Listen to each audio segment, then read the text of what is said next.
Perang Israel-Hamas semakin mengerikan. Kalau boleh saya bilang semakin biadab. Gempuran semakin kencang, pembantaian terhadap warga sipil Palestina semakin membabi buta. Tidak mengerti saya jika hati nurani kita tidak ikut tersakiti melihat kenyataan pahit di Gaza. Kita akan melihat bagaimana perkembangannya hingga hari ini. Sejak 7 Oktober, itu artinya sudah 28 hari perang terjadi di Gaza. Perkembangannya seperti apa? Total korbannya per pagi ini 9.000. Anak-anak ada 3.760, lebih dari 22.000 terluka. Dan tidak hanya di Gaza. Tidak hanya di Gaza, namun kita harus ingat juga masih terjadi di tepi barat atau Jenin.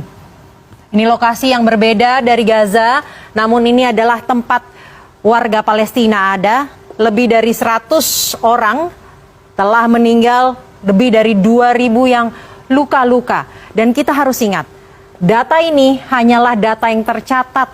Kita tidak tahu berapa banyak yang belum ditemukan, masih hilang, belum tercatat. Dan saat ini juga masih terjadi perang di sana yang menimbulkan korban jiwa. Israel begitu membabi buta menargetkan warga Palestina dan terang-terangan menargetkan rumah sakit, masjid, kamp pengungsian pun ditargetkan oleh Israel. Salah satunya yang terbesar adalah Jabalia.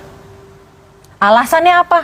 Alasannya karena mencari petinggi Hamas, mencari orang-orang Palestina yang berkaitan dengan Hamas. Itu alasannya. Namun alasan apapun sebenarnya tidak bisa dibenarkan.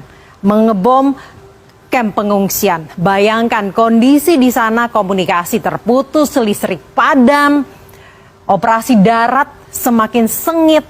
Bahkan kini Israel mengatakan mengklaim telah mengepung Gaza. Lalu mengapa terlihatnya begitu brutal? Saya akan membandingkan data korban perang di Palestina dan Ukraina. Kita harus ingat bahwa perang saat ini tidak hanya di Palestina namun juga di Ukraina. Apapun keduanya ini sangat melanggar hak asasi manusia karena warga sipil menjadi korbannya sehingga tidak bisa, lagi-lagi tidak bisa dibela dengan alasan apapun.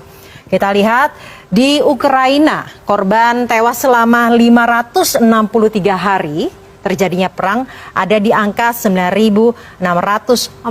Sedangkan 25 hari saja perang terjadi di Gaza mencapai 8.000, baru 25 hari. 3.000 lebih diantaranya anak-anak. Saya ralat 9.000 sudah sekarang. Korban luka ada 563 hari mencapai 17.000. Sedangkan di Palestina 25 hari, belum 1 bulan. Mencapai 24.000 lebih, ini baru yang di Gaza. Tadi kita sudah bahas bahwa perang juga terjadi di tepi barat. Dan anak-anak menjadi korban, setidaknya ya dari yang tercatat. Dari data ini, itu artinya ada 156 anak tewas per jamnya. Bayangkan 156 anak 1 jam dalam 1 hari. Anda bisa kalkulasi sendiri berapa total anak yang akan terus tewas jika perang ini tidak berhenti. Padahal mereka lah yang justru menjadi harapan dunia ini di masa depan. Lalu kapan ini berhenti? Lalu kapan ini selesai? Lalu kapan penderitaan mereka harus selesai? Padahal dunia sudah berteriak-teriak, demo di mana-mana, mau di dunia nyata, mau di dunia maya, pemboikotan pun dilakukan di mana-mana. Kita lihat sebenarnya PBB sudah menggelar sidang pada tanggal 27 Oktober atau Jumat pekan lalu. Hasilnya menyerukan gencatan senjata. Ada 120 yang setuju, 14 menolak, 45 abstain. Yang setuju diantaranya tentunya Indonesia salah satunya. Arab Saudi, Uni Emirat Arab, Perancis, Swiss, Tiongkok, dan negara-negara yang setuju. Ini tidak sedikit yang mencoba untuk mengirimkan bantuan namun begitu sulit untuk menembus perbatasan di Gaza.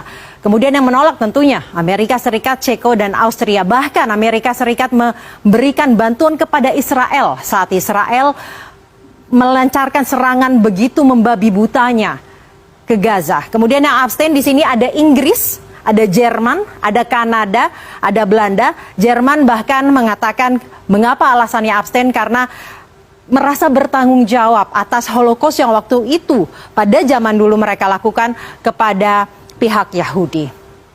Namun apa hasilnya? Hasilnya dari gencatan senjata ini apa? Tidak ada. Karena kenapa? Karena perjanjian yang dibuat di PBB ini tidak benar-benar mengikat dan benar. Tidak diindahkan sama sekali oleh Netanyahu. Netanyahu mengatakan bahwa perang akan terus dilakukan hingga semua warga Hamas, ingat ya, Hamas, bukan Palestina, Hamas hilang. Namun warga Hamas yang ditargetkan oleh Israel yang harus menderita justru warga Palestina. Tidak bisa dibiarkan. Bayangkan harus berapa banyak warga yang sama sekali mungkin tidak ada kaitannya dengan Hamas harus menanggung derita ini. Ini bukan lagi perang. Ini pembantaian massal yang perlu kita lawan bersama.